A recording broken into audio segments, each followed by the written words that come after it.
This all started because of redistricting in Texas, and this was Trump pushing Republican-controlled states to throw out their current congressional maps so as to cook the books, so that it is less likely for Democrats to retake control of the House. I mean, is it fair to argue that do you believe that the Republican Party is starting this? No, Jake. There has been gerrymandering going on for 200 years. There is such extreme gerrymandering going on that in a state like Massachusetts, it has like 40% of the people voting for Trump. They have 0 representatives. The Republican Party has 0 representatives sent to the House. Oh my God, Trump is saying this and he thinks it's a hoax. No, that's not what the action is. The action is, what do you do? Arnold Schwarzenegger appeared on CNN and gave one of the best interviews I've seen in ages. It was so compelling that even Jake Tapper, the usual antagonist, couldn't help but smile and engage with Arnold's message. Hey, it's Sean Daniel here. Don't forget to hit that like button to support me. Now let's dive in. Democratic Governor Newsom was asked this week about your efforts to lobby against the measure. I want you to take a listen to what he said and then respond on the other side. He's wrong. What we're doing is temporary, it's completely transparent, and it's democratic. This is a revolution that's going on in real time in our country. We need to wake up. Prop 50 is foundational if we're going to save this republic. So I would say to those that are opposed to it, wake up to these new realities. Spare me the moral high ground. So I know you know this, sir, but this is a prevalent view among Democratic voters and Democratic officials. They think Republicans are blowing up all norms and standards for behavior, and they feel, therefore, they have to take extraordinary action in response. Are their concerns invalid, do you think? Well, first of all, let me just say that it's important. This is not Governor Newsom against me or me against Governor Newsom. You know, we are friends and we get along, and he came to me and told me about this situation. And we have been working on this without attacking each other and all of that. So that's number one. Number two, I think when they say this is temporary, there is no such thing. I mean, the longest programs are government programs that are temporary. Okay, just remember that if it is a tax program or if it is the redistricting program, anything that is temporary with government is permanent. So in the year 2032, when the independent redistricting commission is supposed to come back, they're going to say, wait a minute, there's still gerrymandering going on in Texas. There's still gerrymandering going on in Ohio. There's still gerrymandering going on in Florida. We have to continue with the gerrymandering. This is what's going to happen. They will find an excuse. So therefore, I don't think it is temporary. So that's total fantasy. So the second thing is that you cannot cheat your way out of it. What they should do is, what the Democrats should do is they should outperform Trump.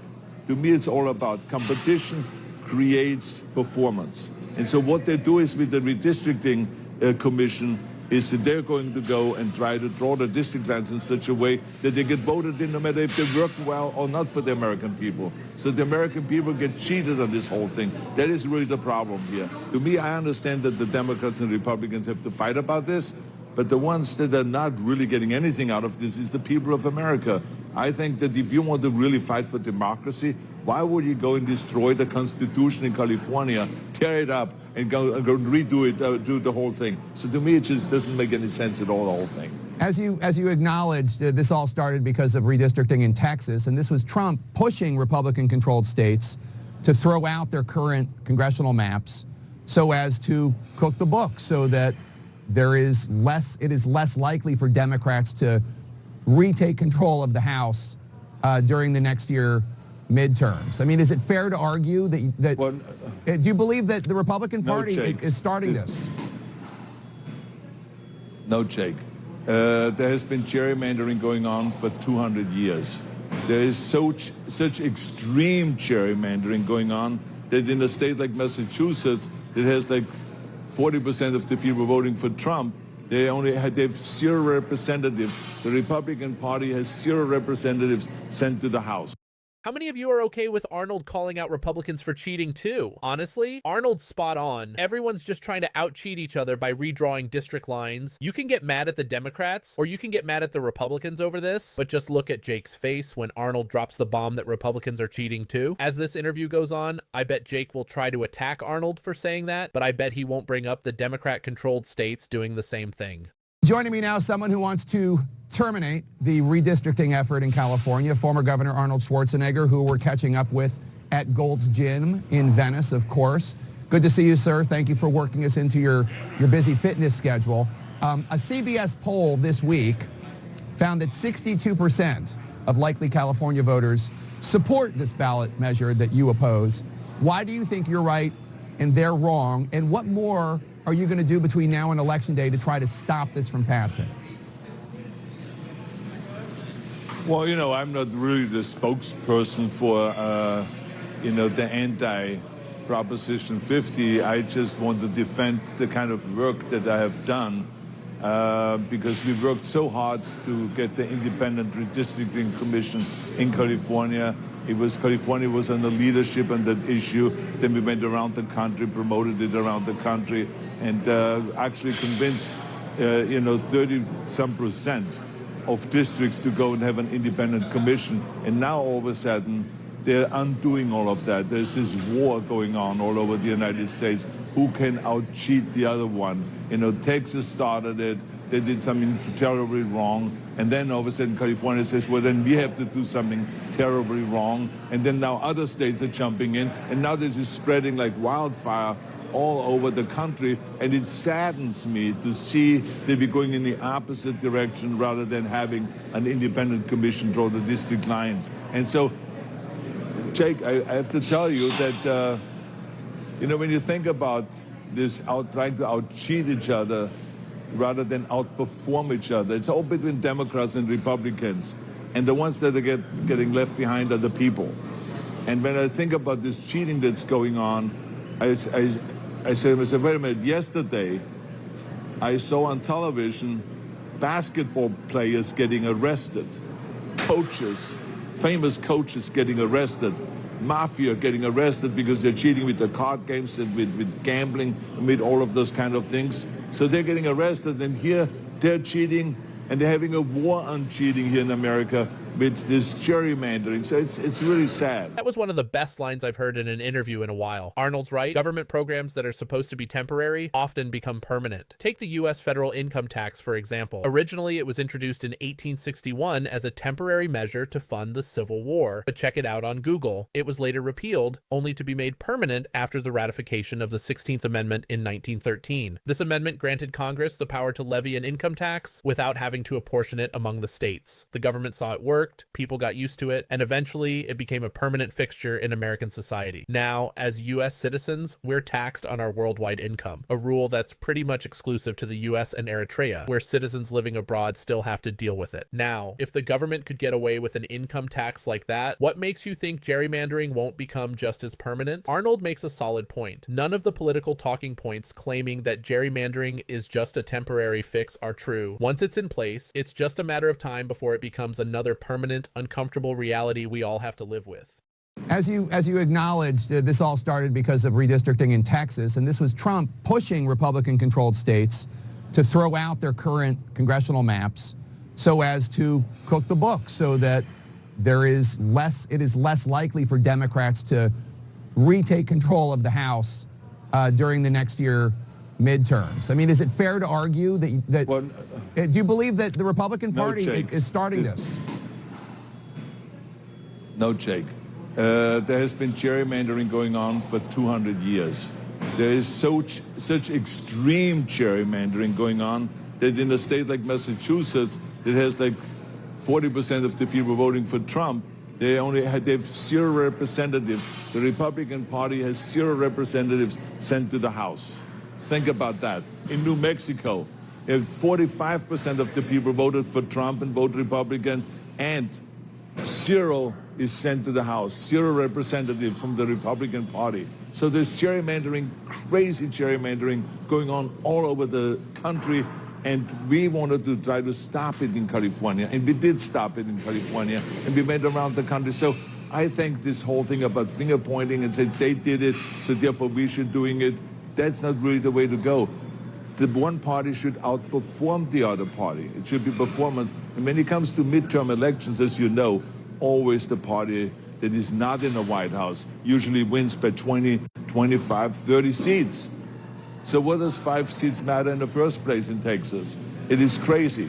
Yeah. We should outperform them. That is where the action. There's a ton of gerrymandering going on, especially in the Democrat-controlled states. And now it looks like the Republican states are fighting back, especially with the Texas gerrymandering happening. It's easy to understand why, especially if you look at the Democrat states that have been controlling their districts for a long time without any Republican representation. So yeah, it makes sense for Texas to push back, and it makes sense that Trump is backing it. But Arnold really makes a solid point here. Maybe we need a private firm handling the districting process. The problem with that, though, is that if a private firm is in charge, it can easily be bought off. Then we're right back to square one with the whole system being rigged. It becomes a game where whoever's got the most money controls the process. It's a tough situation. And no matter who's in power, it feels like the system is always going to be manipulated one way or another. So while Arnold's idea of a private firm might sound good in theory, the reality is that it could just make things worse, not better. It's a real mess all around. Let's talk about another issue you care passionately about. You met with Pope Leo earlier this month to discuss your efforts to combat the climate crisis. It's a top priority, but realistically, I wonder, what do you tell people who believe that climate change is an existential threat? What should they do when the President of the United States falsely claims it's a hoax, actively works to undermine climate initiatives, not just by the Biden administration, but climate initiatives by your beloved state of California? What do you tell activists to do? Well, first of all, I was very excited that the Catholic Church is really, that enthusiastic about becoming involved in a fight against pollution, terminating pollution. So this was number one. I was very excited to be there at the Vatican, to give the speech there, to work with the Pope together, and to work with the Vatican together on this issue. Number two, my message has always been, don't go and focus on what the federal government is doing or what the president is doing or what the prime minister is doing. I said each community in each state has its own powers. When I was governor, we did the most extraordinary work here in California. Democrats and Republicans alike worked together. We passed the most, tough environmental laws in the country.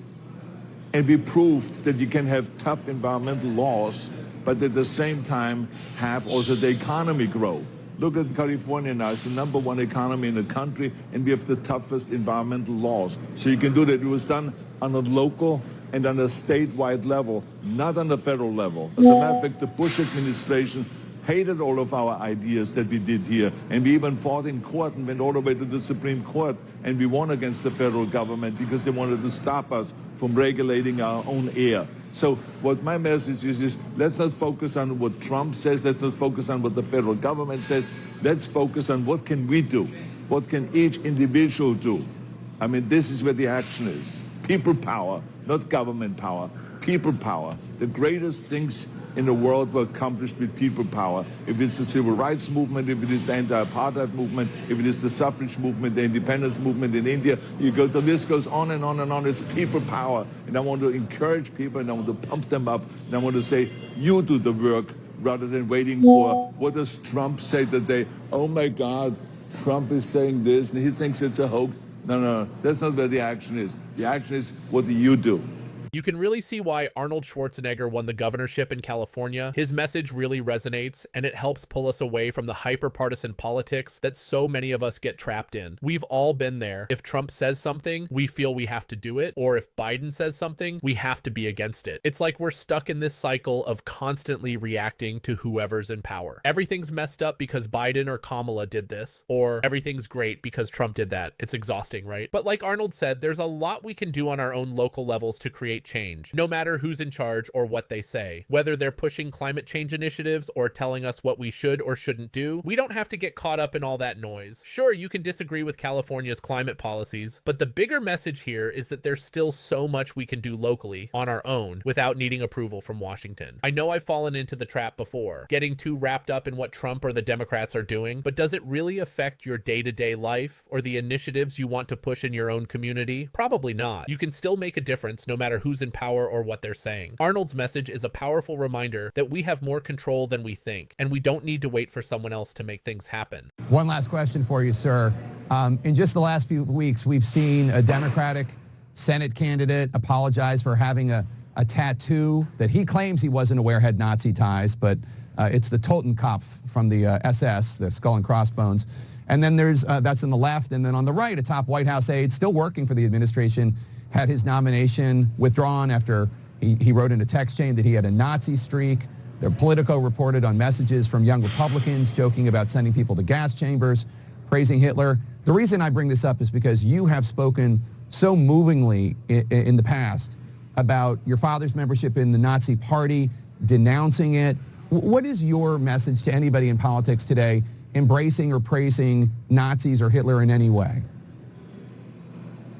Well, I don't know anything. I don't know the details about this one individual that says that he had this tattoo put on by mistake or he was drunk or something like that, and now he wants to erase it, he wants to cover it. I don't know enough about this case that to really comment on it, but I can just tell you one thing. Anyone that idolizes Nazis, it's bad news. Because we have been there before and we have seen the outcome. There are no winners. Okay, it's that simple.